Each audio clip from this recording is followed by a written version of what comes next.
Boundary River Benway and the national inland rivers and steadily provide regular updates on water levels across major rivers to flood disasters. Okay, that's what we said yesterday, that there's been this warning that the dam will be opened and the water released. It has already been opened. It's been promised that the release of this water will be gradual so that it doesn't cause any harm. But be that as it may, like I said yesterday, what you need to do to prevent what we would say prevention is better than cure. So you have to do whatever it takes to prevent you crying tomorrow that because the water was released, there's been a flood here or there. They might release this water gradually and the rains might come and add to whatever water has been released, and it will lead to flooding. Whatever the cause might be or the case may be, know that there could be unforeseen circumstances. So be safe. That's what the watchword is. Be safe in the next few days, and be sure that whatever can be put on hold should be put on hold. Whatever can be done to make sure that in case it floods, you can be safe, you do it. And whatever documents you have in your house, if your house is close to a place that it can flood and destroy your documents, carry them to safety or seal them in such a way that whether water comes in or not is going to be. I'm just saying, but things like this happen. You remember what has happened in Borno State, and some houses were submerged. Even some story buildings were submerged. The zoo is no longer in existence because the animals have floated out. The criminals in the prison, or the prisoners, let me not call them criminals, the prisoners also, I wouldn't say broke away because the walls gave in on themselves. So I wouldn't expect them to stay there, no matter how good they might be. I wouldn't expect them to stay there and drown. So some of them ran away. Some of them might be hardened criminals and they ran away. And we hope that Nigerian government will be able to recover them before they commit any more crimes in the society. So whatever it is, take caution, be prepared for unforeseen circumstances. That is what it is. But there's no need to panic. So long as everything goes according to plan, then there will be no flooding. That's what the federal agency has told us. But like I said, prevention is better than quarrel, like my friend would say. Okay, the second thing is that the Nigerian Geological Survey Agency, NGSA, has asked residents of the Federal Capital Territory not to panic over the earth tremors currently being experienced.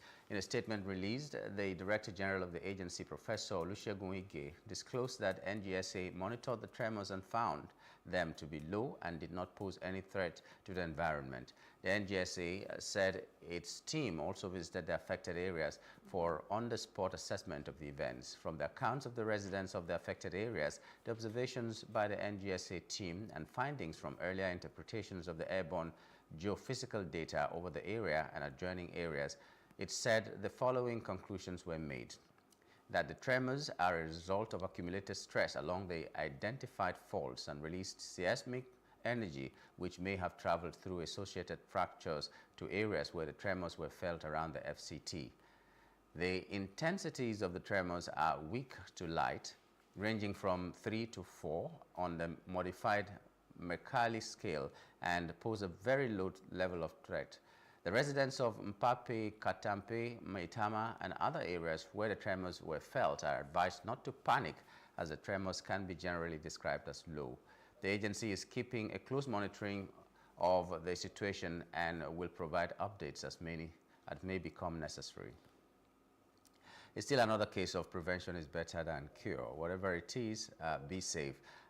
When these tremors happen, I know for a fact that Nigerian buildings, at least 90% of Nigerian buildings, are not built with the reasoning that one day they're just built like normal buildings. And if this happens, like it has happened now, I don't know the amount of buildings that have been weakened by this. So my take would be that whoever is living along those fault lines, along the places that these tremors were observed, should check the buildings that they're living in. this is not saying you should panic. No, that's not what I mean. But I'm saying that that building may not have been built with that in mind, that there could be a tremor, there could be fault movement, there could be seismic movement, or whatever grammar they were using, whatever big words they were using. So check your building well for integrity of that building and be sure that it is still standing strong. If it is not standing strong, do what is needful before that building might collapse one day.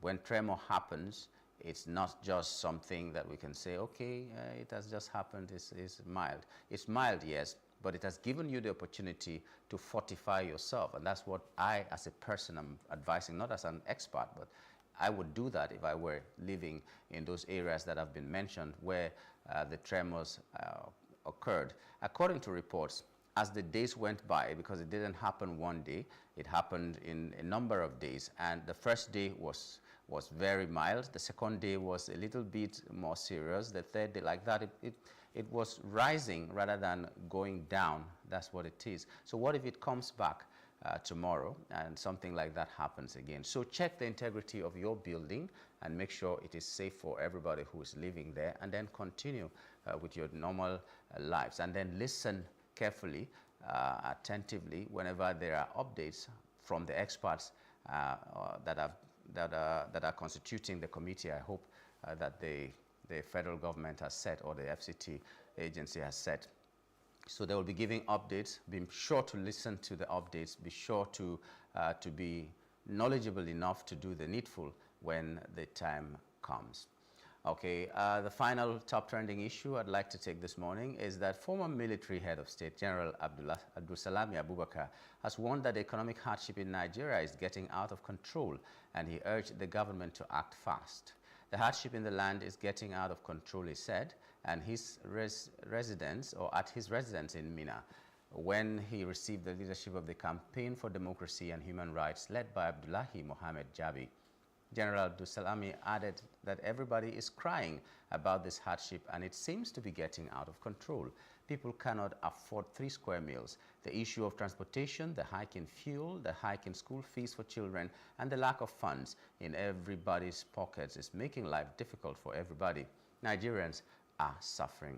The former military leader, however, disclosed that he belongs to a forum that had made recommendations to the federal government on the way out of the economic hardship in the land. And he said, and I quote, "I would like to inform you that in some of the proposals we have given to the government, there is need for the government to flood and saturate the communities with food. Let the government buy food and sell it at lesser prices to the people, so that people will try to buy some of these food items depending on their pockets or income. We have passed these recommendations to the government. We hope they will implement it." End of quote. So Abdulsalami Abubakar, former head of state, has said this. I hope that the government will think he's a man of integrity, because whenever anybody says anything, it is, oh, you are opposition, you want to overthrow our president, you are fighting our president, you are this and you're that. It is getting out of hand. People are talking. The international community is talking. People within Nigeria are talking. People are running away.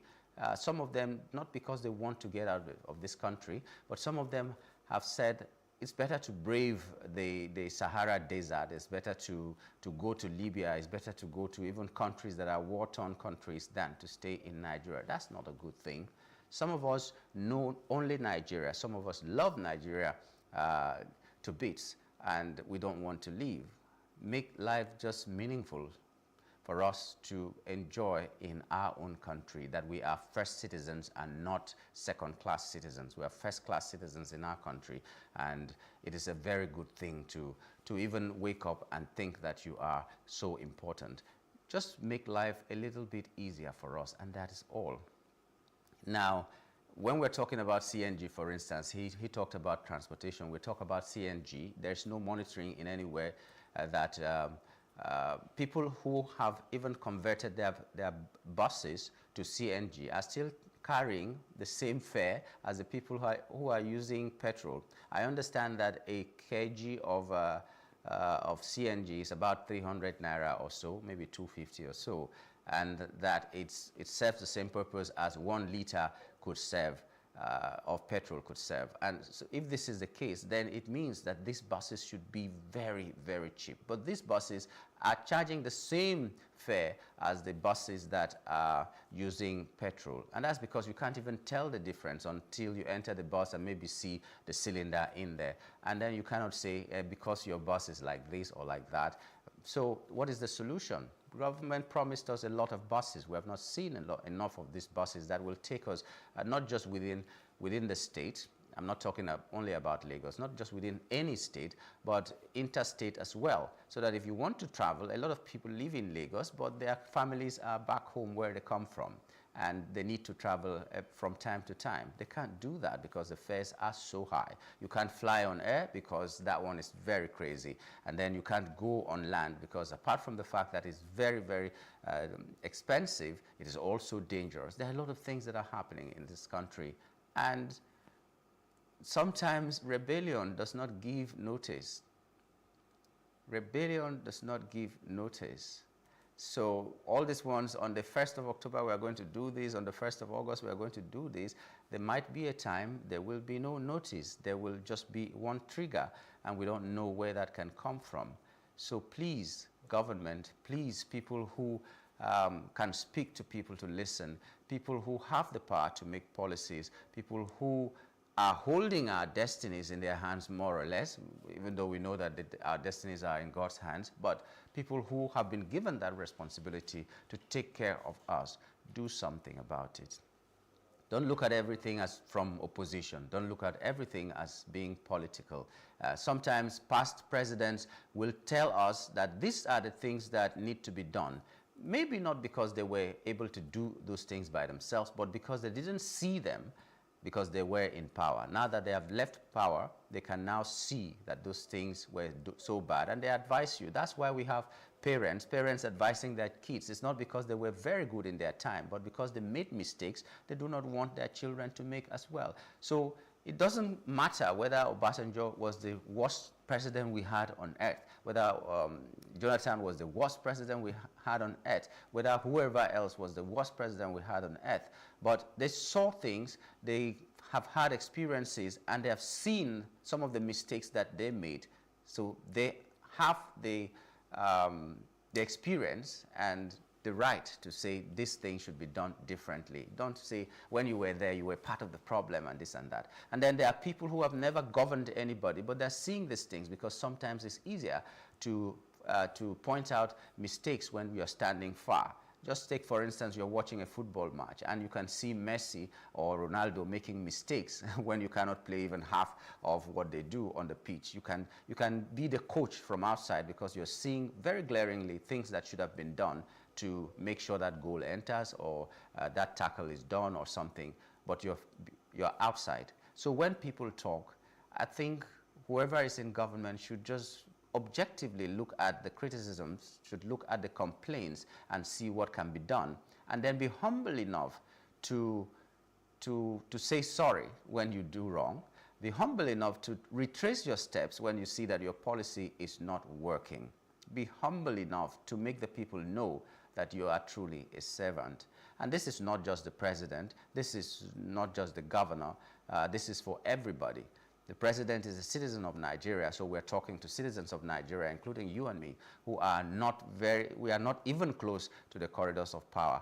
Everybody has to contribute. But the people who hold the law, the people who hold the resources, the people who hold everything that defines us as a people, should do the needful and not just return to old national anthem and give us Ashwebi for 1st of October and all that. We should take decisive action that would make people smile in Nigeria. Nigeria was a great country. It still can be a great country if we accept to do the right thing and then make sure there are consequences for bad behavior as well. Our country really is very hard, but it takes all of us to be able to make it better. Well, let's pause there for a while. When we return from this short break we're going to take, we'll be looking at the papers and hoping to make sense of the headlines that made it to the front pages of the National Daily. Stay with us.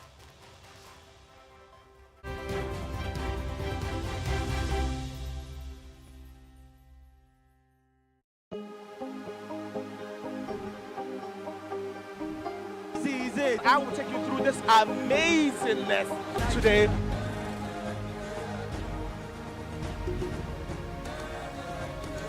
Welcome to Plus Trending.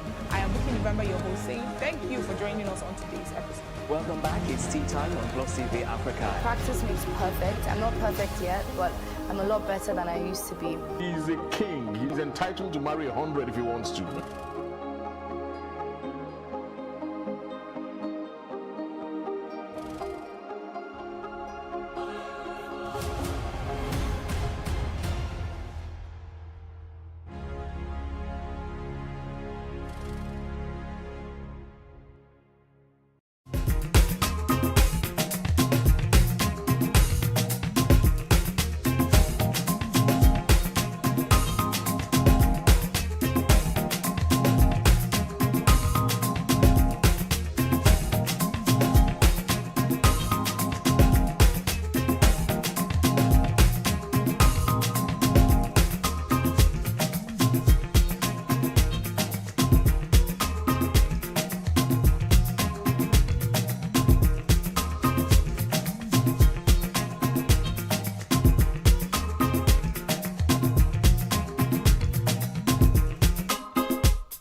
Thanks for staying with us. It's time to go to the press now and see what the headlines are. Today we'll be looking at Tribune, The Guardian, the Daily Trust and the Punch newspaper this morning. And to discuss those headlines with us is Mr. Tunde Kolawole, a legal practitioner here in Lagos. Good morning and welcome to the program, Mr. Kolawole.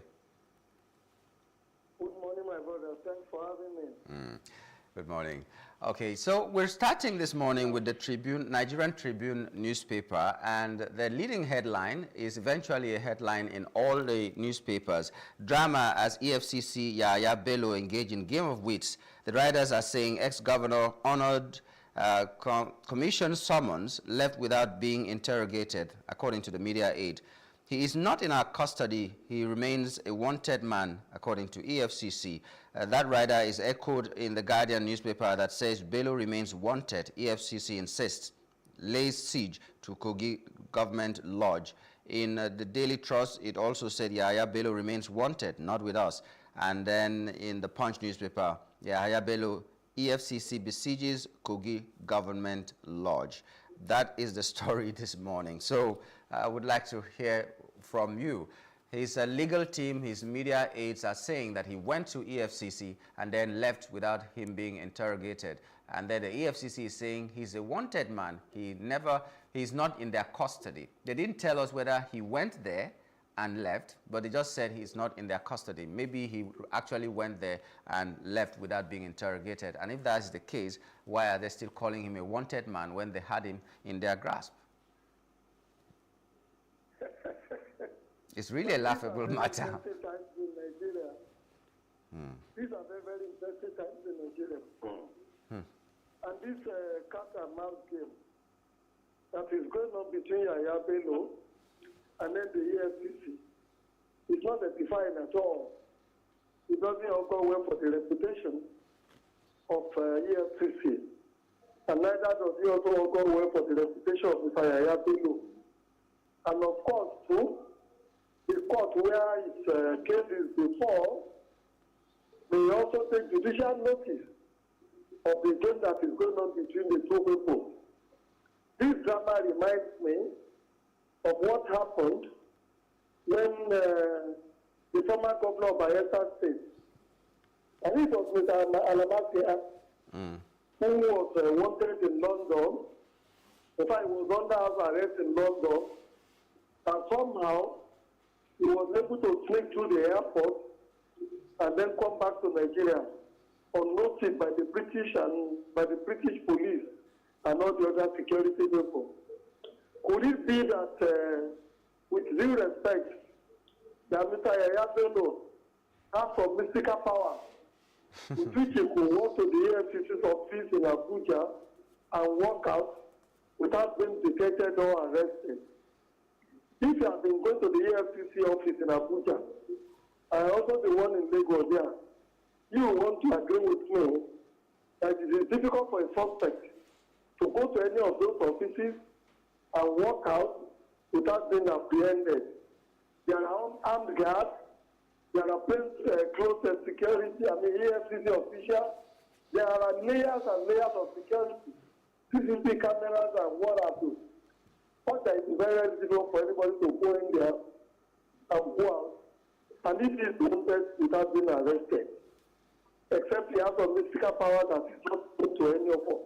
But with that as a play, like I said before, on this program, I expect from Mr. Yahaya Bello's case, all these ding-dong are quite unnecessary, totally unnecessary. Let Yahaya Bello exhaust himself. The law doesn't run out. Criminal cases, they are not satisfied. If Mr. Yahaya Bello is apprehended in 100 years to come, and EFCC is still existing, and Nigeria still exists and what have you, Yahaya Bello will still be brought to justice. Such that we don't need to over-dramatize this issue. The EFCC should stop playing into Yahaya Bello's hands and then allow Yahaya Bello to ridicule the organization. So, I don't know. Does the EFCC know Does the EFCC know that Yahaya Bello is in Government House? Because if they have besieged the Government House, maybe they are suspecting that. One of the things that the media aide said was that he was accompanied to EFCC office by the sitting governor of Kogi State, that is Ododo. The Ododo people have not said anything that is to the contrary.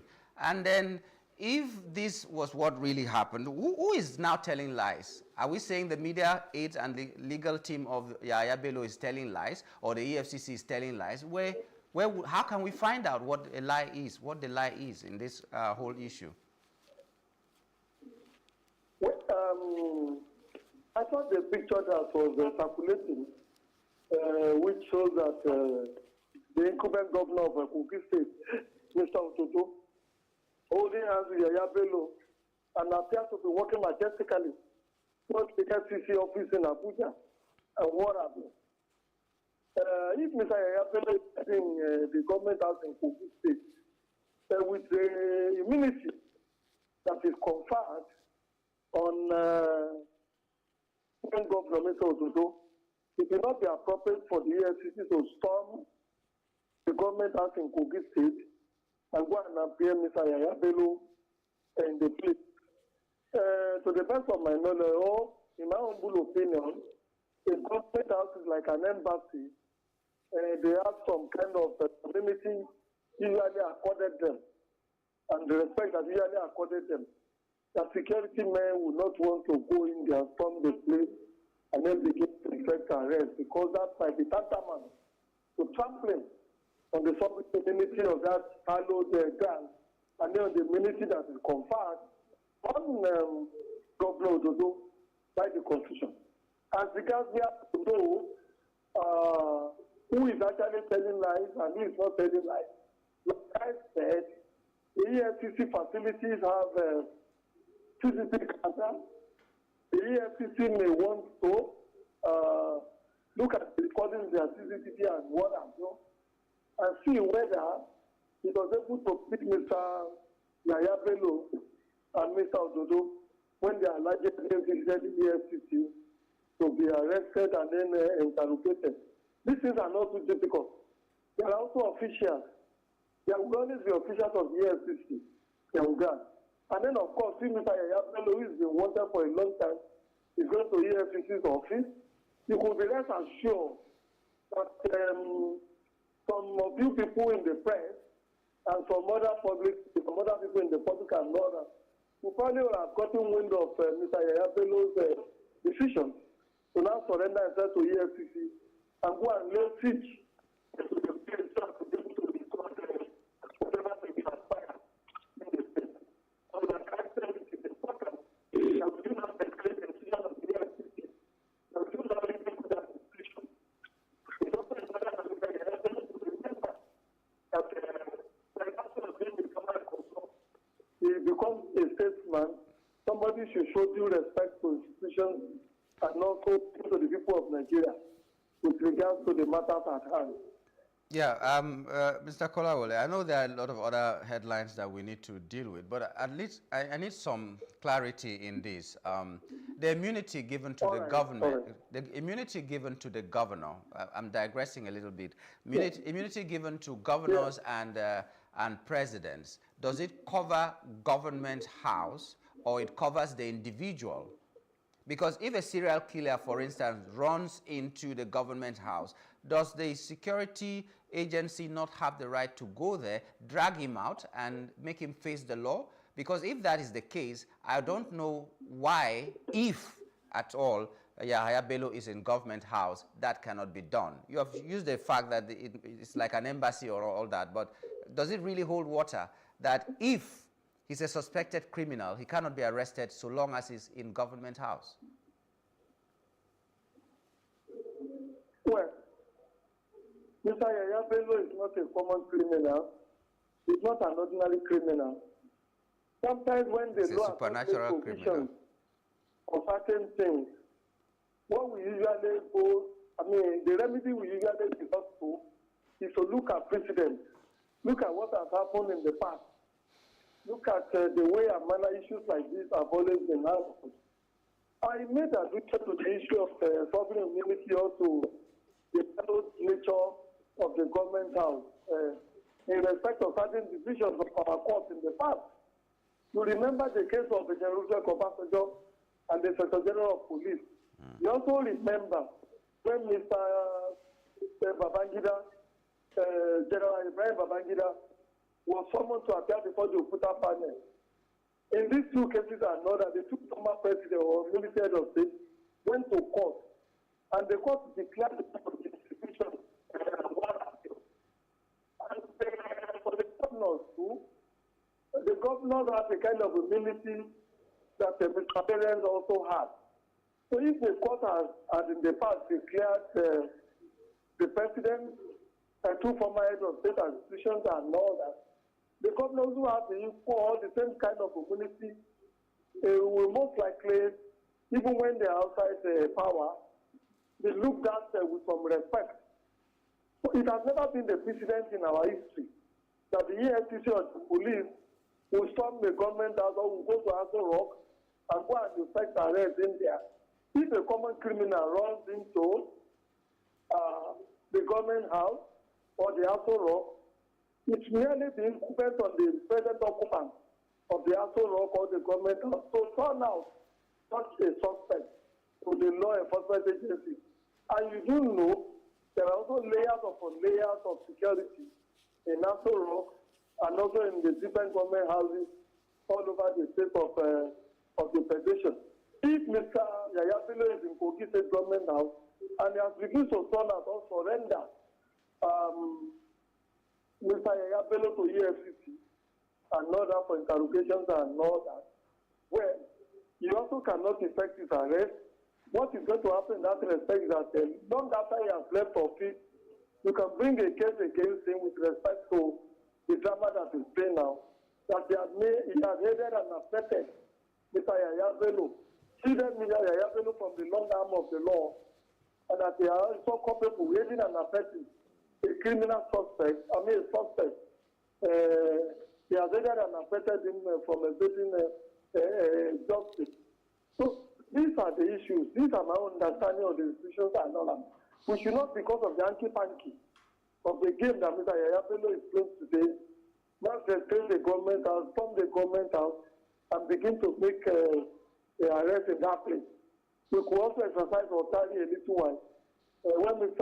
the police office, all that is happening now will still be on record, and any can equally be brought to justice for whatever is in an abetting of the criminality that he may have done with respect to the issues at hand. Okay, well, I don't know. Maybe we should review our immunity law, the law that gives immunity to governors and all that. Because if, let's say, Ododo stays in office, he gets a second tenure, that is 8 years, and then he leaves and gives his stooge also, just like Yaya Bello handed over to him, it will mean that both Yaya Bello and Ododo will stay in government house and nothing can be done about it. And then if it takes like 5 tenures, then we'll have a government house that should have been turned to prison for the criminals and all that. And Nigerians are quick to forget. So I don't know, maybe we should revisit our immunity law to make sure that people who are not given immunity, no matter where they are, can be dragged out at any time to prosecute. Well, I don't know how that I agree with you, absolutely. I agree with you. I agree with you in total. It is the immunity clause is being abused. I agree with you. Okay, let's look at other headlines now. PDP crisis, Makinde backs embattled Damagum as Governor's National Working Committee plans sack. That's on the Guardian newspaper this morning. So there's this crisis in PDP, I hope you know already. And some people are saying that Damagum, one, he's from a geopolitical zone that shouldn't have been given the mandate to lead the PDP at this time. It should have been North Central, and he's not North Central. The other people are also saying that he is a loyalist of the FCT minister who has threatened to put fire in the states governed by PDP governors. And which is another case for another day, because I don't understand why someone would make an utterance like that, and it is not called treason, but the person who is fighting on the street to be sure that he gets 3 square meals is a treasonable felony that they're accusing him of. I don't know. So this is what is happening. So PDP, there's crisis and all that. I'd like your comment on the crisis on the leadership tussle in PDP and every other thing around it. Well, the crisis that is happening with PDP, honestly speaking, is a very worrisome one. That crisis has lingered for too long. And like I always said, the 2027 election is just around the corner. If the PDP is not able to put its house in order in the next few months or thereabouts, we must just be having in our hands a one-party state. It might just be the APC alone that will be viral enough, that is strong enough, that will be well organized enough to contest the 2007 election. And if that is the case and not that, then our democracy will suffer some jeopardy and war abuse. As regards whether Mr. Damagu is coming from the zone that should produce a chairman of the PDP or not, well, I think we have to be flexible with regards to that matter. Remember, the party was in crisis when Mr. Damagu was chosen to engage in a rescue mission to help the party reorganize itself so that it will get back together. The question will be, having stayed in office for a few months now, why is the PDP not interested in organizing its national convention and electing new officers to represent its interests and what happened? Your guess is as good as mine. When people visit to some of these offices and know that they actually will want to leave. Look at what has been playing out people also in the Labour Party, in which there's the one crisis or the other with regard to the leadership of that organizations and war happened. Well, my position is that the PDP might be thinking that if they go into any election now to elect its principal officers and others, they might be causing even very serious, more serious crisis. Maybe that is the reason why they have been able to do this. I would want to say and appeal to the people in the PDP, so please get their acts together, conduct a fresh election, to elect its principal officers, and then begin to prepare for the 2007 election in the interest of the Nigerian nation. Anything otherwise might be just forcing on the Nigerian people a fait accompli, which might be just a one-party state, in which there will be no alternative to the ruling party that we have in power today. Well, God bless Nigeria.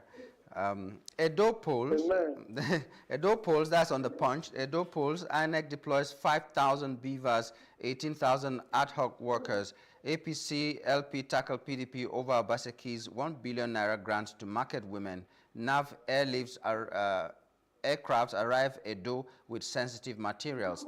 That story is on all the papers. They're talking about Edo election. It's happening on Saturday. And what would you say about the level of preparation by INEC and the fact that in Edo State, PDP refused to sign the peace pact?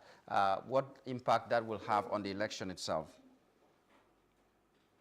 Well, the peace pact is just, in my humble opinion, a ceremonial thing. It's just a moral thing. There is nothing in the Constitution, there is nothing in the Electoral Act or any other law for that matter that says that you must sign a peace pact, and that if you don't have signed a peace pact, there is going to be some dire consequences. It's just a moral thing to encourage leaders to be accountable to the people, and this moral thing is being managed by eminent Nigerian citizens, former head of state and others, that people should ordinarily respect. Whoever wants a free and fair election ordinarily should submit himself to the peace pact and the apparatus that General Salam Abubakar's the people are sending to politicians. It should be encouraged.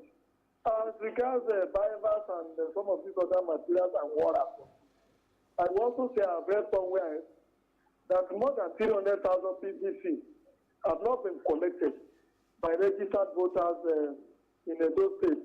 And Senator David Sani made an allusion to that refusal to collect the PVC. Now that's more than 300,000 PVC is enough to decide who wins the Edo State election and who loses it. So these are fundamental issues. For issues like bypass and what have you, I'm not too sure that we don't happen at the last election that any Nigerian politicians or any Nigerian political party or people the voters themselves will be placing any serious reliance on the bypass for the outcome of these elections and all that. We should just appeal to the different political parties to play the game the way it should be played, and for the electorate in Edo State to be vigilant. Let them be the security for their own votes. You don't leave the polling station until the polls are counted, recorded, and then announced before you go back to your respective homes.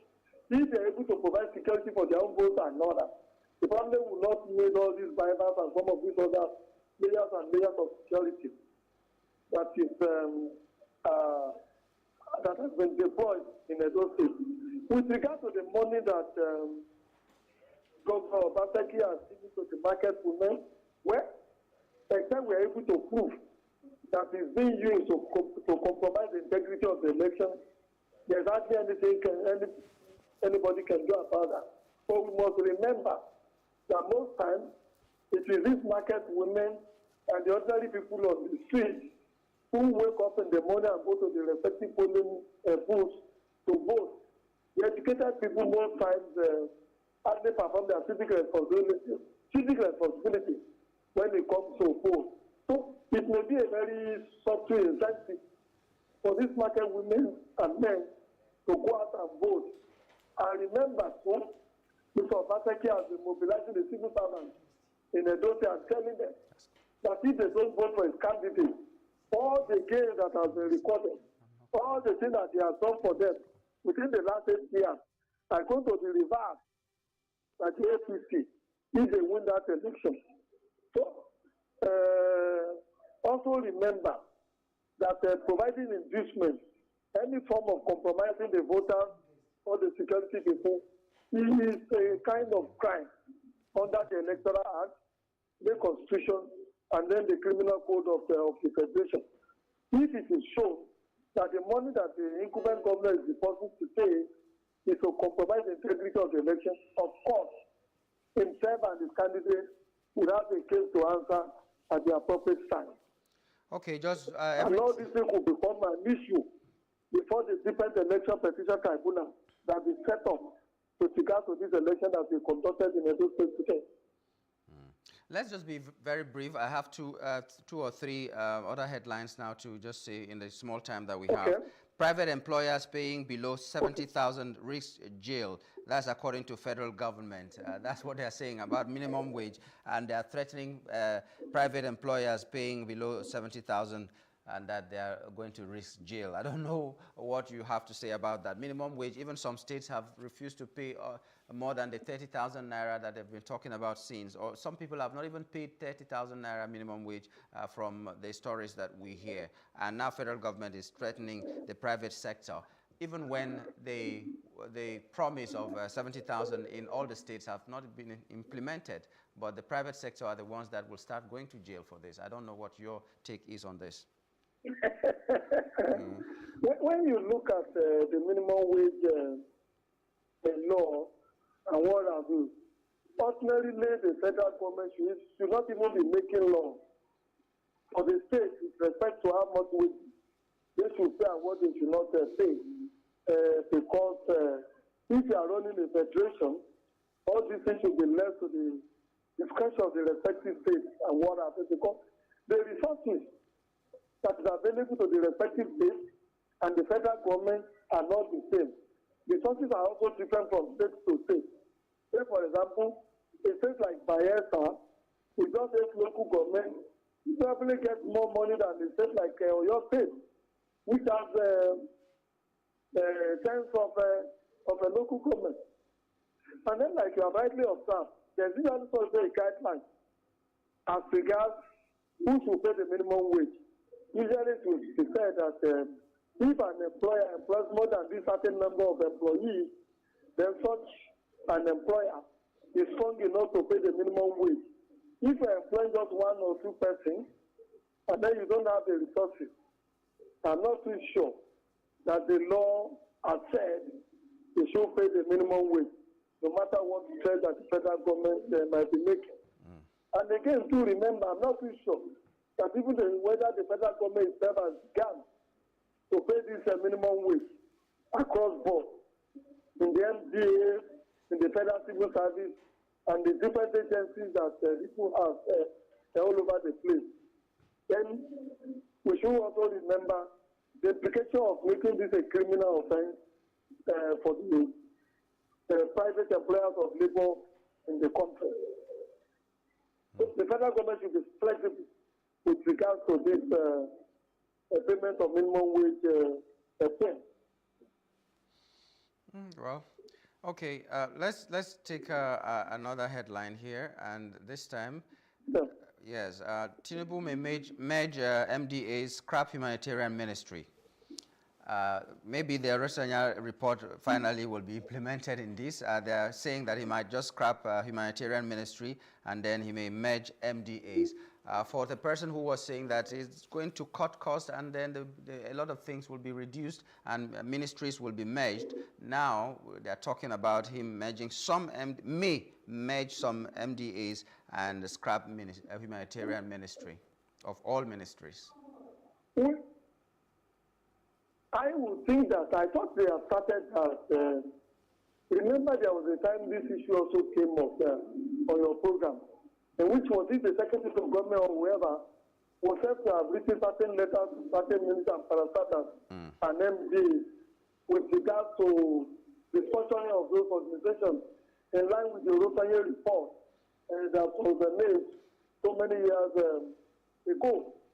And we had actually at that period in time that with the kind of massive unemployment that we have in our hands, and then the hunger in the land, this might not be the appropriate time for the federal government to begin to merge its institutions and agencies and then getting people off jobs, bring people up.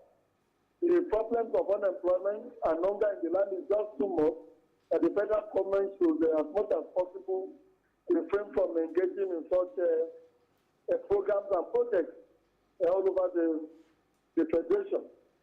But there's no doubt that certain agencies have outlived their usefulness. They are not performing any useful function. They are just mere draining pipes.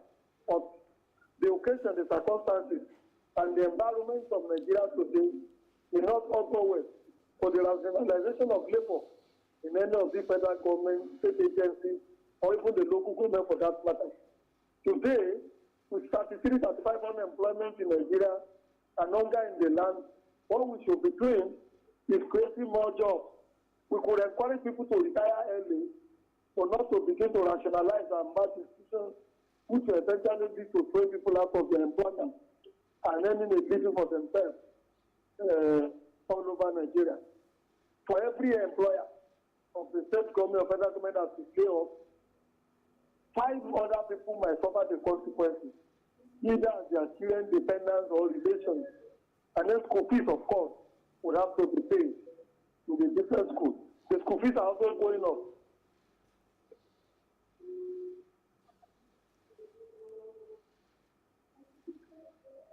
Hello, are you hearing me? I can hear you. I can hear you. Go ahead.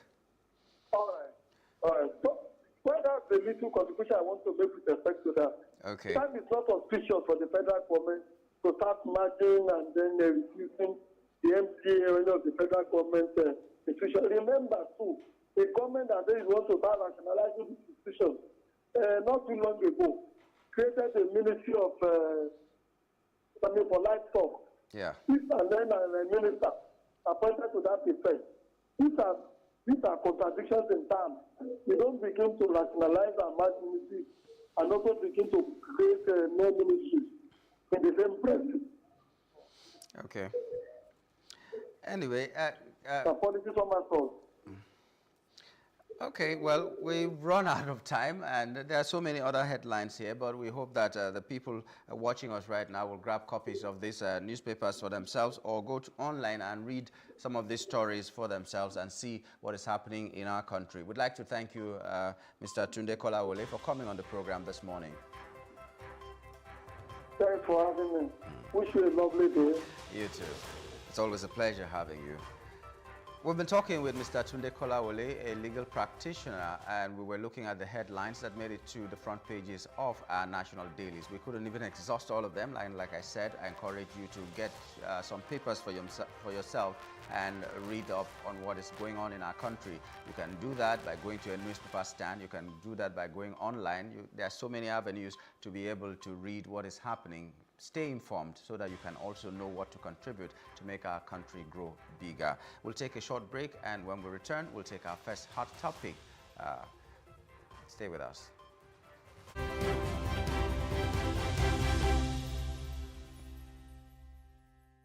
An African girl somewhere is sitting at home, accompanied by dreams that seem so far away. Africa is one of the continents with the highest out-of-school percentage in education, and girls are at an early disadvantage. The sub-Saharan Africa records about 18 million out-of-school girls. This gender gap extends to the tech space with a projection of only a 33% global female workforce representation in tech firms for 2022. Let us help change the stories and numbers. Africa Agility's Project Train a Girl campaign is working to help train African girls in tech. You can donate as little as $2 or 2,000 naira to help a girl in tech get her heels in the door. Visit www.africaagility.rallyup.com/PTAG to donate.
Thanks for staying with us. And now we're going to our first hot topic, and that is that conflicting reports have emerged regarding former Kogi State Governor Yahaya Bello's presence at the EFCC office. Sources within the EFCC claim Bello was apprehended during a midnight sting operation in Lokoja, while Bello's media team insists he voluntarily honored the commission's invitation after consulting with his family, legal team, and political allies. The differing accounts have sparked controversy over the circumstances of his appearance at the EFCC headquarters.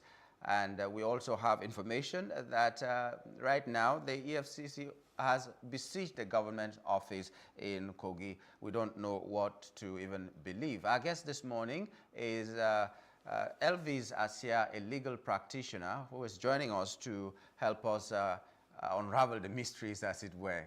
Good morning and welcome to the program, Asia. Good morning. Always a pleasure to be here. Okay, so tell us what you feel about what is happening. He went to EFCC, he didn't go to EFCC and all that. Now we are hearing that it is inside sources of the EFCC that said that Yahaya Bello actually went there. Whether he was bundled there or he went there voluntarily, as the media aides are saying, is inconsequential. But the question is he in EFCC headquarters or not? We don't even know what is happening. But what do you think about the back and forth? I mean, this is another very sad commentary on our democratic experience and, you know, the desire of so-called big people within the country to observe the rule of law. I mean, this is a simple case of being invited by the EFCC to explain the circumstances surrounding alleged over 80 billion fraud. You know, and it's quite sad that for months now, the news continue to, you know, beat our airwaves as to what the real issues are. To hear now that the EFCC has denied the fact that Mr. Bello voluntarily came to them, it's another sad commentary. So, quite frankly, the issue really is not the story as to where we stand in terms of who is telling the truth right now. I think the problem is that right now we are the country is not being served right by our security agencies, and it's really very, very sad that for over 4 months we have not been able to apprehend the Yahaya Bello. The EFCC has made attempts, and it appears that the current governor has been providing some sort of security to him to continue to evade arrest and to face the charges that have been preferred against him. However they want to go about this story, I want to hear that at the end of the day, that he has now finally come and that he's now being charged before the court properly for the offenses, you know, 19 count charge offenses for which the EFCC claims he has committed. So, you know, this is another part of the unending drama on this particular issue. And quite frankly, I don't really know what to believe right now. But like I said, you know, it is to be good to finally see that he's made to face the law.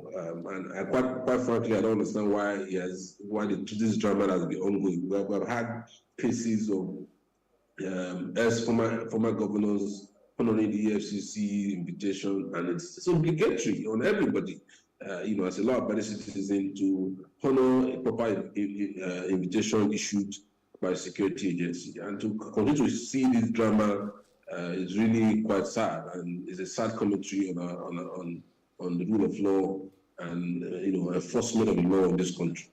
Now, when there is no enough information, there's bound to be conspiracy theories here and there, and I don't seem to make out to understand what really is going on. On the one hand, the aides of the former Kogi State Governor Yahaya Bello said that he went there in company of even the governor of the state, and the EFCC said that he is not in their custody. They did not say he didn't go there.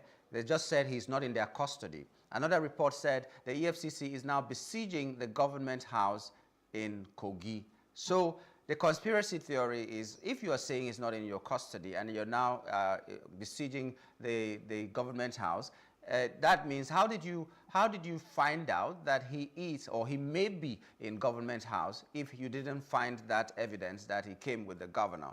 And then the governor's people, those people have not said that our governor did not step out. EFCC has not said that Yahaya Bello did not come. They are only saying that he's not in their custody and so many other things. So I do not even understand what is really happening, who is telling a lie and who is not telling a lie. Is it EFCC? Is it the aides and the legal team of the Yahaya Bello camp? Or I just don't understand. But before you answer that, we might just revisit that if we have more time. I asked a former guest or a guest before you on the show here, who also happens to be a legal practitioner, on this same question I'm going to ask you. The immunity given to, let's just assume that he's really in the government house, the immunity given to the governor, does it cover, from what you have seen from your experience, does it cover the entire government house so that if there is a criminal or a suspected criminal in government house, he cannot be arrested just because he's in government house? Well, my understanding of Section 308 of the Constitution is that it gives immunity to governors essentially to ensure that they're able to focus on the duty, the enormous duty of governing the state, so that you're not distracted by going to court, honoring invitations of the police and being prosecuted and all of that. It does not extend to the government house. The government house is different from the governor. The governor is the one that has immunity. And so if somebody now goes to hide in government house, the police, the security agencies have the right, to arrest that person, irrespective of wherever the person is found. The worst you should expect is that perhaps you can obtain a warrant from a competent jurisdiction to make that arrest. So because it is really, really sad that the current government is not providing security, you can't extend your immunity. Your immunity is personal. That immunity is personal to the person of the governor at a particular point in time of a state, or the president, as the case may be. It is not something that is it's not an inheritance. Somebody else cannot inherit your immunity. Somebody else cannot be a beneficiary of your immunity. You cannot shield any other person from prosecution, from police arrest and invitation, using your own immunity. And so I think that the security agencies must really collaborate to, ensure that the justice is done. We are setting a very bad precedent for the country. What we are saying simply now is that a former governor or any person who has stolen or who is alleged to have stolen can go and hide in the house of the governor. And that is enough to give that person immunity, security from prosecution. It is quite sad. If the EFCC are in government house looking for Yahaya Bello or his accomplices or alleged accomplices, then they will be right to do so, because there is nothing in the government house that gives anybody immunity. The immunity is for the governor only. If other people commit an offense within the premises of the government house or any government building, they can be arrested. All you need to do is to inform those who are managing the government house. And so, quite frankly, I do not think that immunity, as provided for under the Constitution, is something that somebody else can be a beneficiary of, as it seems to be seen with Kogi State. Yeah, but I think what is happening here is that maybe these things are not spelled out in such a way that we will know firsthand that this is what is. It's not definitely spelled out and it can be exploited. The example he used that makes it a little bit dicey is that the government house could be, because the governor is having immunity, be regarded almost like an embassy. And so entering there to arrest somebody, if the governor himself does not give consent, will be a difficult thing. So perhaps, do you think also that this immunity law should be revisited to spell out these things clearly, so that, like you're saying, the immunity remains with the governor and the governor alone, and anybody under his roof that is culpable can be arrested anytime by any security agency? Section 308 of the Constitution is very clear. It does not give immunity to any house or any building or any government building. No, it gives immunity expressly to the people mentioned, specifically mentioned, in that section. It does not, give an immunity to. So if a governor is in any way you are saying that that building where the governor can be found is also giving immunity. That is not true. You know, it is not the building that has immunity. It is the person that occupies the office of governor that has immunity. You cannot go and be committing offenses under the guise of immunity by running to government house. That is not a precedent we want to set. That is not the way to interpret the Constitution. The Constitution must be given a broad interpretation so as to see the purpose and intention of those who framed the law. And the law is very clear that this person who occupies that office should not be distracted with, criminal prosecution, civil actions, and all of that. That section does not, give immunity to a building where a governor is found. It gives immunity to the governor. You cannot go and arrest the governor in that building. But you can arrest somebody else who commits an offense in that building. We cannot, say that it is similar to an embassy. No, that is there are international conventions and provisions that expressly gives the embassy that sort of, diplomatic immunity. You don't have that under the Constitution. The Constitution is the office, is the person. It's the governor, it's the deputy governor. You cannot go to government house, for example, to say you want to go and arrest the governor. You can't go there to say you want to go and arrest the deputy. But you can go there and arrest somebody else. Are you now saying that if somebody commits an offense in the governor's house, the person cannot be arrested because the person is inside the governor's house? So what if the governor? And I think that's the wrong interpretation. So I just want to know how strong this immunity clause is, immunity law is.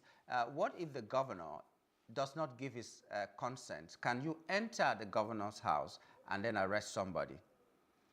You do not need anybody's consent to arrest somebody who has committed an offense. You don't need the governor's consent. So what is so difficult with EFCC? Because right now they say EFCC besieges government house, which means they have credible information. Either they followed them if they actually went to EFCC, and I don't know why they can go there and not be interrogated by EFCC, just because he went with the governor and other top politicians, maybe. But they are now besieging government house. But that means they're just there. They are not doing anything. They are not able to do anything. So why are their hands seeming tied? Well, it's unfortunate that we have, politicized, investigation and prosecution in this country.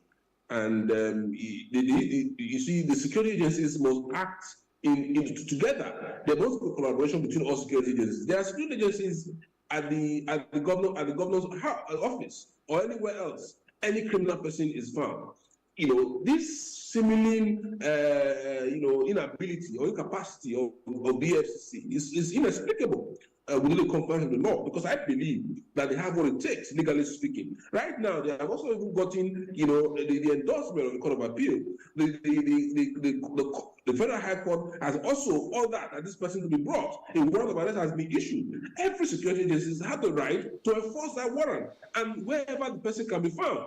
All you need to do is to perhaps, if you believe that the person is hiding anywhere in any particular building, apply to the court and give all the particulars, show sufficiently that the person is there, and the court gives you a warrant to go there. And it should be shown to whoever is there, security people at the government house.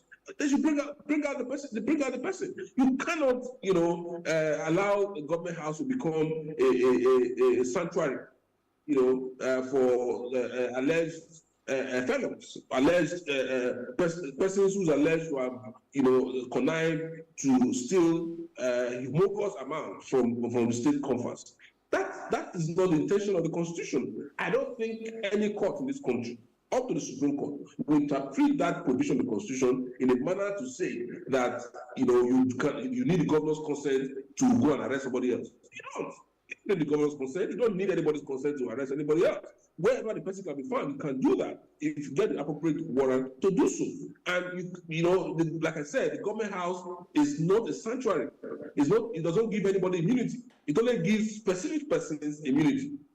The Constitution only gives specific persons immunity. And so those are the only people that can enjoy that immunity. You cannot go and hide in the governor's bedroom, and then you say that security agencies cannot go there. So this drama that we are seeing is really sad. And I share the sentiment that you have expressed, that, it is inexplicable. One cannot really tell exactly what the EFCC consider to be the frustration, because they can, explore so many options. And except perhaps they're just trying to play to the gallery, like we have seen, because we have seen cases where they will do all this rigmarole, then arrest people, and there's no proper charge, there's no proper prosecution. What has happened to Willie Obiano, for example? What has happened to the former Imo State Governor Rochas Okorocha and many others?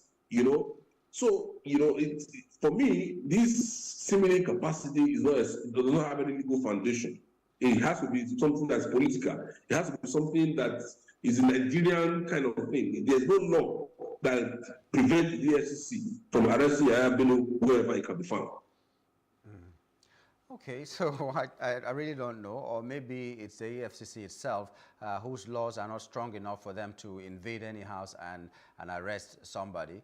Maybe they need the help of the police, the DSS or something. I don't know, because like I've said, they ought to have, I mean, when the warrant of arrest is issued by a court, what it means is that any security agency, including even the governor even has the duty to bring out the person, and so the governor cannot handle that immunity. Once a warrant of arrest is issued by a court, every institution, every security, even ordinary persons like you and I, who have access to those persons, will have a duty to bring out that person. And I hope the governor knows that his immunity will expire when he leaves office. And obstruction of justice, which seems to be the case right now, can be prosecuted at any time when he leaves office. So I hope he knows that. Advising him, I hope they understand that the government will not run away from prosecution when he leaves office for obstruction of justice, which appears to be the case. So the EFCC should explore all avenues, engage with other security agencies, and do what is needed, so that you would not set a bad precedent for the country. Well, I don't know, because if he succeeds if that is what is happening, if he succeeds in shielding Yahaya Bello from being prosecuted, it means that if he also succeeds to stay 8 years in office, that means in 8 years he will shield Yahaya Bello, and when he leaves, if he's able to hand over to somebody who will be to him like he is to Yahaya Bello, then it will continue. Government house will be for the people who cannot be prosecuted by anybody. And I don't know. Our people say the community mushroom doesn't rotten, which means it can be used at any time, even though every other one can rotten. What that means is that if you have a case with the community, no matter how long it stays, it can be revisited and you will pay for whatever you did. But it doesn't seem to be the case in our Nigeria, because we seem to forget very, very easily. You've pointed out Rochas Okorocha. You've also maybe you failed to mention even the current APC national chairman, who was facing some prosecution because of what we called in the social media those days Gandola and all that. We seem to have forgotten all those ones, and now we are giving them juicy appointments. We are giving them positions that they can superintend over the lives of others whose lives they made miserable in the first. I think that it is going to succeed is something to even talk about right now, to say that the law does not give rights to anybody to house a criminal and all that. It is happening within our eyes. Do you think it's something that the Constitution has to help? Do you think that there should be a rejig of the laws that talk about this immunity and any other thing related to this case? Because it beats my imagination why it is happening like this. This has nothing to do with the Constitution or the law. When you were mentioning some of the cases that we have had, that even you look at the defense minister. He was supposed to be facing EFCC too, the current defense minister. So the point we are making is that the reason why we are having all these issues is that we have politicized, prosecution in this country. A former national chairman of the party was heard to have said that once you join the APC, your sins are washed away. And I think that is the problem we have. Bello and his team, including the governor, perhaps believe that right now he's not in the good books of whoever is at the helm of affairs. And, perhaps they feel that is why they are being pursued, and this is the reason why we're not getting anywhere with prosecution, the EFCC, and stamping out corruption in the country. There's selective, prosecution. Prosecution should be unbiased. There shouldn't. It's not a personal issue. This morning, I had to tell the police officer who has been, acting quite frankly illegally, that policing is not a personal issue. This is not a personal attack. You are supposed to uphold the law.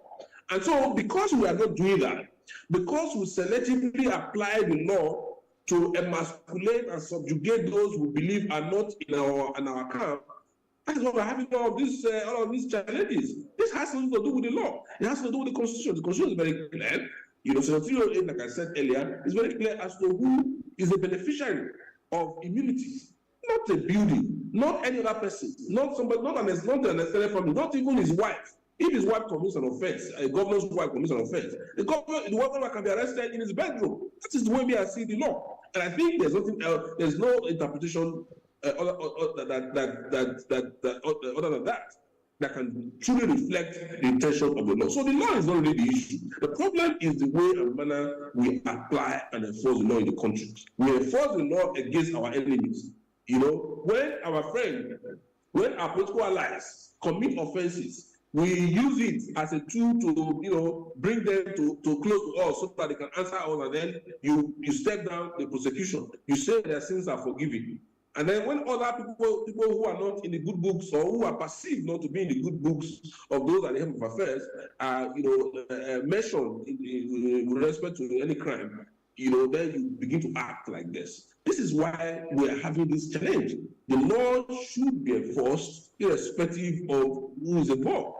In other societies, you see many Nigerians who behave anyhow here, because they can always call somebody. They can always reach out to some senior police officer, the IG or whoever, to kill whatever investigation that has been instigated against them.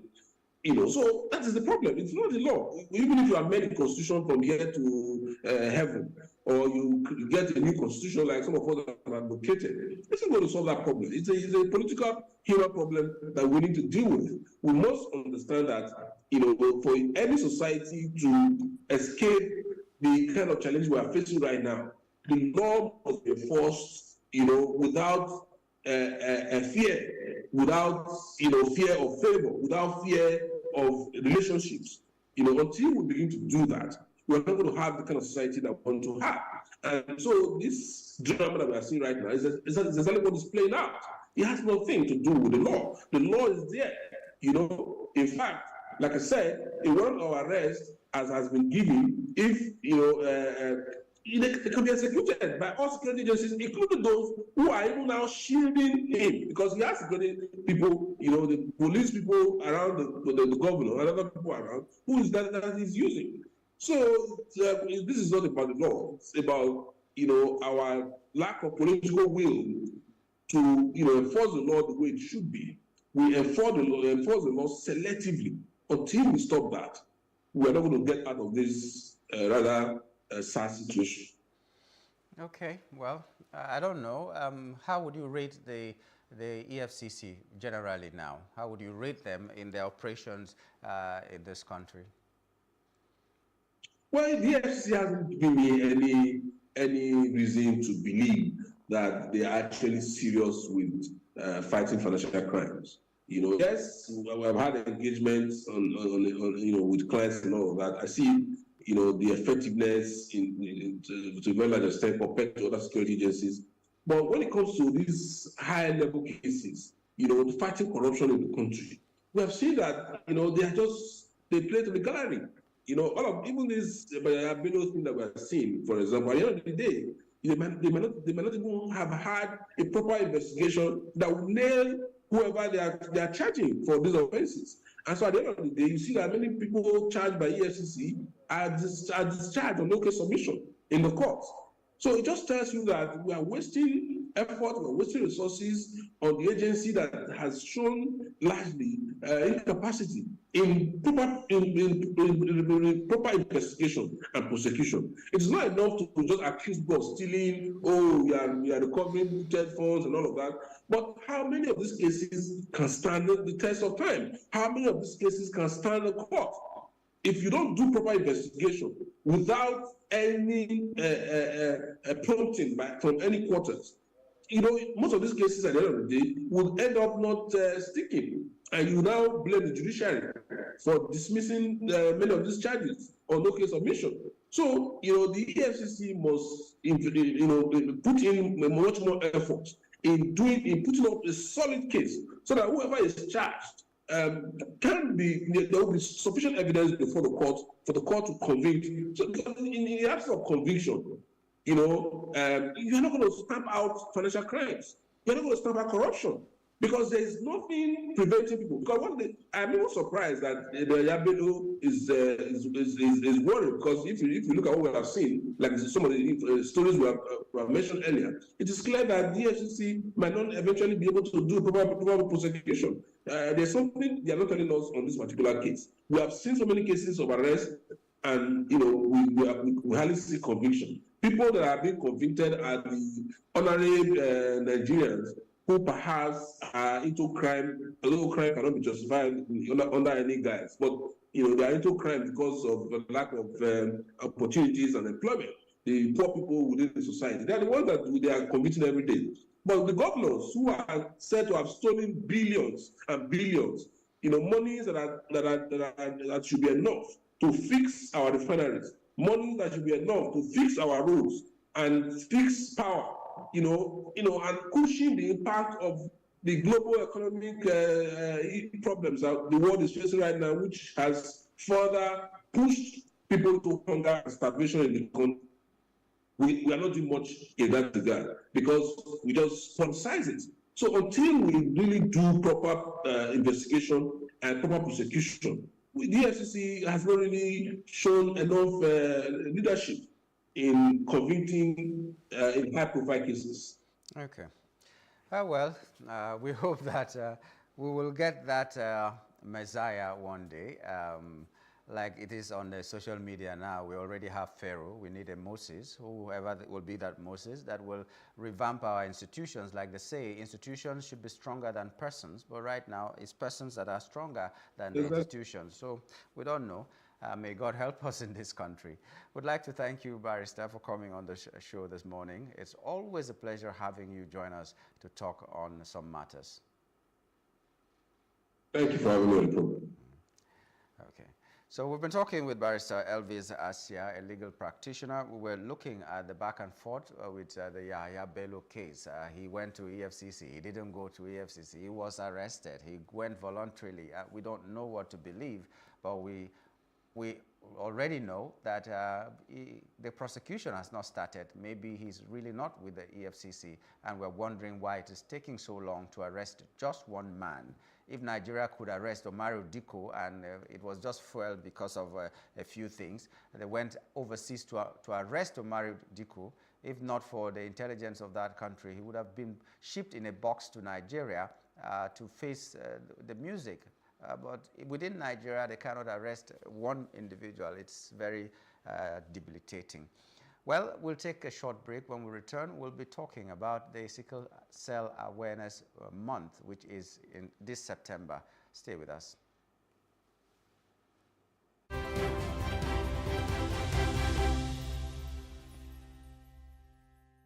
An African girl somewhere is sitting at home, accompanied by dreams that seem so far away. Africa is one of the continents with the highest out-of-school percentage in education, and girls are at an early disadvantage. The sub-Saharan Africa records about 18 million out-of-school girls. This gender gap extends to the tech space with a projection of only a 33% global female workforce representation in tech firms for 2022. Let us help change the stories and numbers. Africa Agility's Project Train a Girl campaign is working to help train African girls in tech. You can donate as little as $2 or 2,000 naira to help a girl in tech get her heels in the door. Visit www.africaagility.rallyup.com/PTAG to donate.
Thanks for staying with us.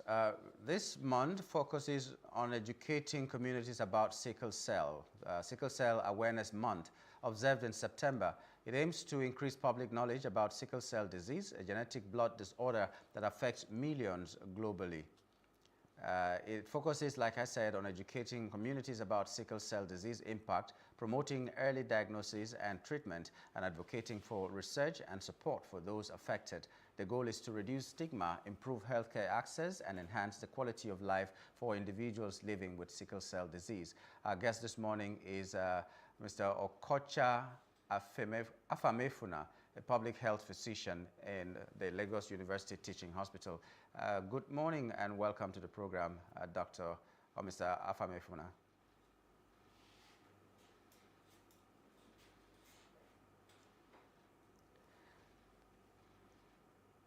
Hello, doctor. Good morning. Good morning. Okay, very good. Now, sickle cell. Let's know the gravity of this condition we are calling sickle cell, because we just say it in passing. It may not mean so much to us. Let's know what the impact of this can be to the society and how serious it is, why we're even talking about it. Okay, thank you very much. I'm so pleased to be here talking about this condition called sickle cell disease.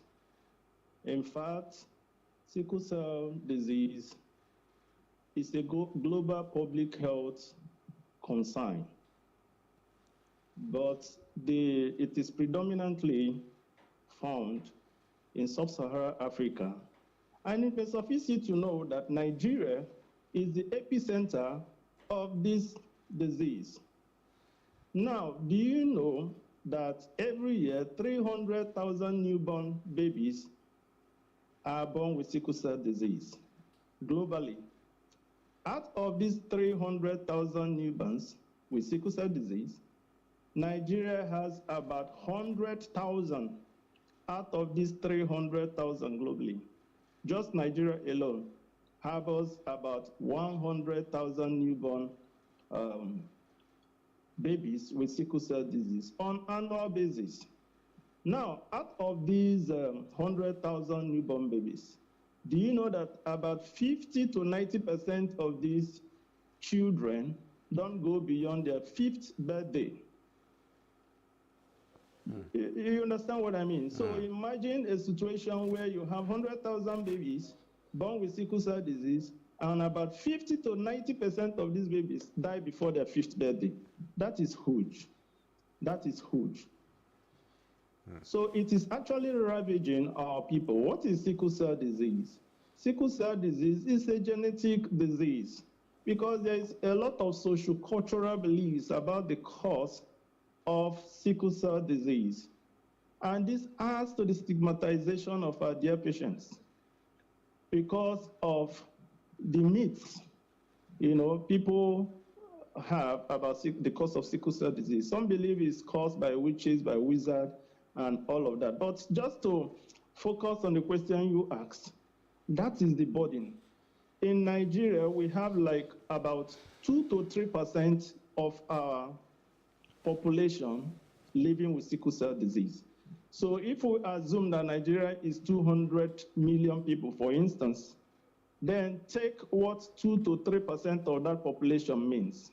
We're talking about millions here. We're talking about like 4 to 6 million people living with sickle cell disease. That is huge. That is huge. Now, why is it also a problem?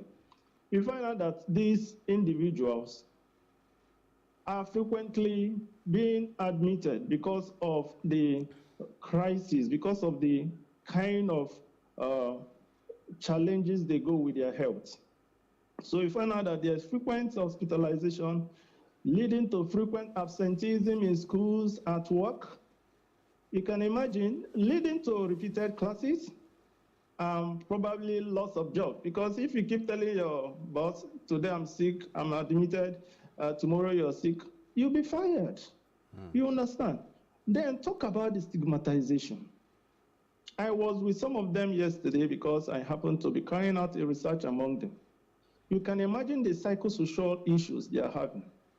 Apart from the physical challenges in terms of bone crises, and other aspects of the symptoms they have, the psychological issues are even very, very serious because of how the society treats them. I'll stop here so that you can... I'm just concerned. We really don't even have much time, but I'm concerned you mentioned an alarming fact that Nigeria has like 1/3 of the entire global cases of sickle cell. Why is that? Yes. Why is that? Is because we have not done what we're supposed to do. What do we supposed to do? Public enlightenment like what we are doing now is very key. Most of our people don't even know what their genotypes are. Some don't even know what genotype is. So you find grown-up men and women still getting married without knowing their genotypes. So what happens? They end up having babies living with sickle cell disease. So ignorance is key. Ignorance is key in our environment. So, and also the cultural beliefs.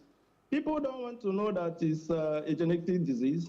People feel that it's because someone may have offended the gods, or maybe it's a cause from witches and wizards, or maybe the family would have done something evil in the past. It's a biku. So, hello? It's a biku or banje, all those things.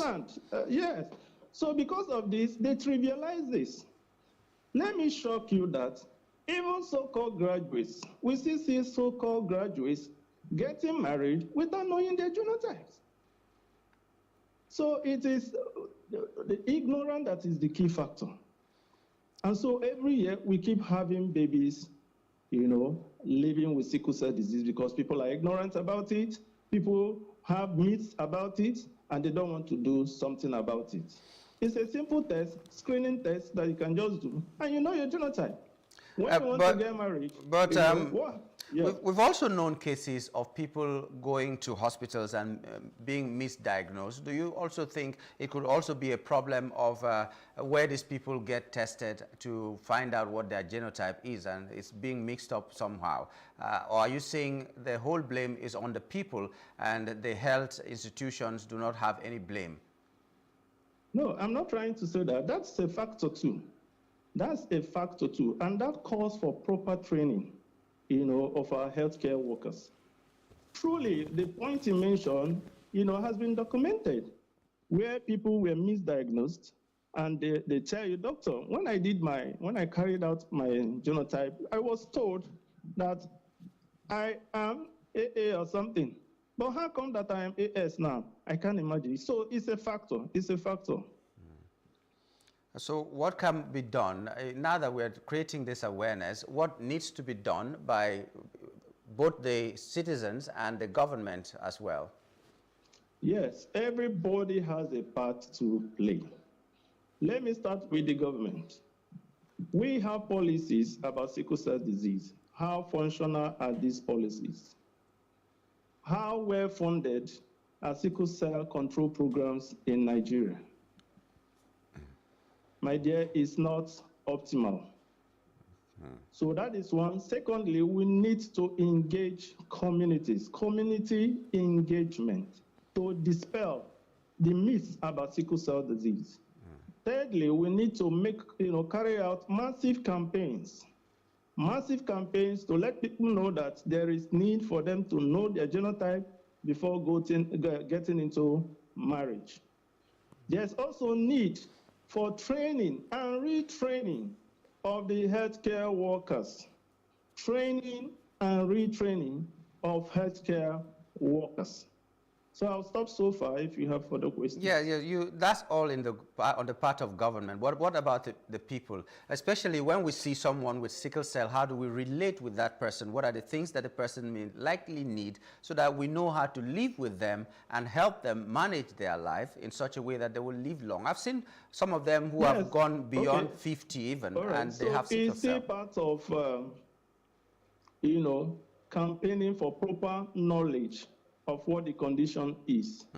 If we believe that it's a genetic disease, we will not stigmatize against these individuals. We will give them the support that we can, both from the family level, from the community level, and from the national level.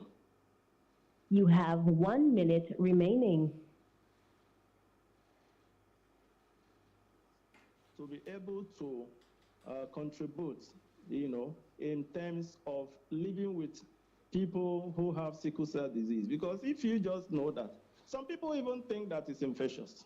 Do you understand? So they try to even distance themselves from these individuals. But if we have proper knowledge of our citizenry on what the real cause of sickle cell disease is, we can now, give all the support we can from the community level, from the institutional level, from every aspect of our being.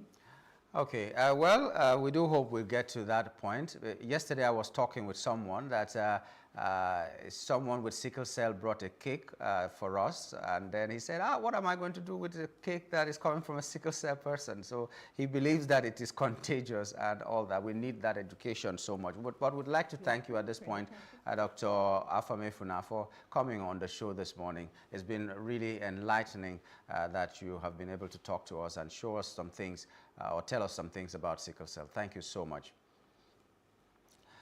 We've been talking with Dr. Okocha Afame Funa, a public health physician with the Lagos University Teaching Hospital. We were talking about sickle cell because this is Sickle Cell Awareness Month. How much do you know about sickle cell? If you're an adult, or even if you're a child, or if you're a parent, make sure that your child or yourself already knows they know their genotype so that they can know who to marry as well.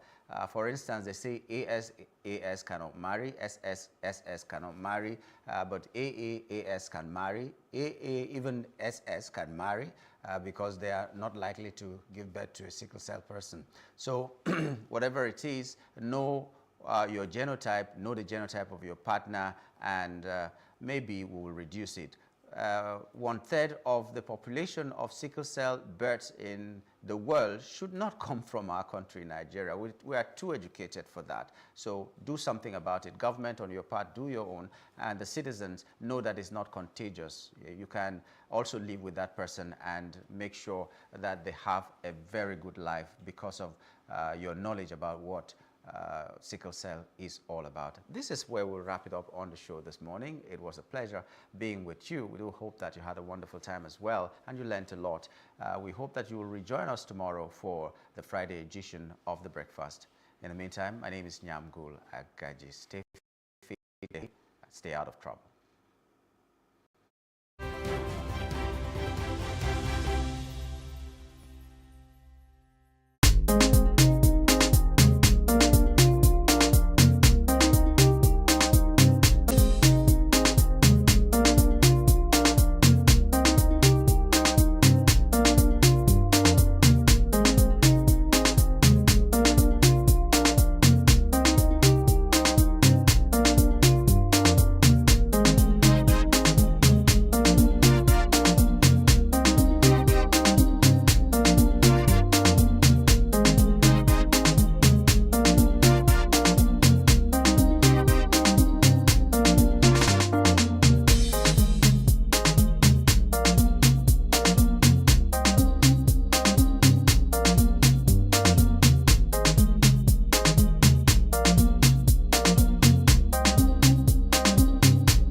that it's about really making sure that you don't do something that will make people upset. So let me give you a typical example, public toilet, right?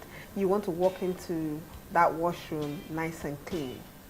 And at the same time, you want to leave it clean for someone else to use it like that. But what you find is that some people use it haphazardly.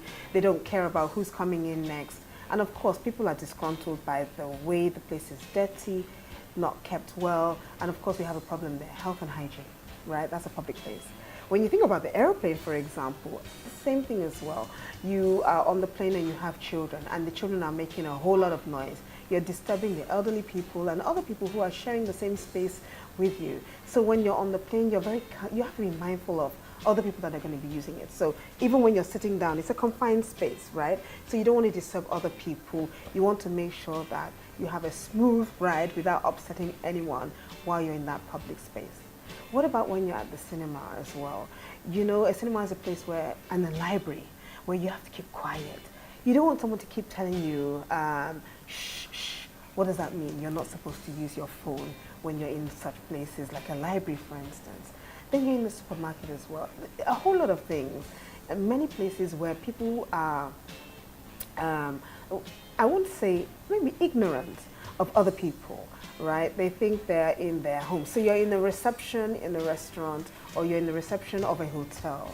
You're not going to put your feet on the desk, on the table, and you're watching the TV as if you're in your sitting room, right? So people wouldn't like that. I've seen cases where some people are they're in the not waiting room. There's a public place where you can sit down in a hotel, right? And some people have taken off their shoes, put their feet on the table, and their hand behind them, they're watching the news and like, hey, this is not your sitting room. You don't do things like that. Then when you talk about dining environments, you're in a restaurant. I have literally seen people, and I've done videos on it as well, where they've given you a napkin, it's for your hands. Wipe your hands down, because you're about to eat. Then guess what happens? You see them using the same napkin to wipe their face, to wipe their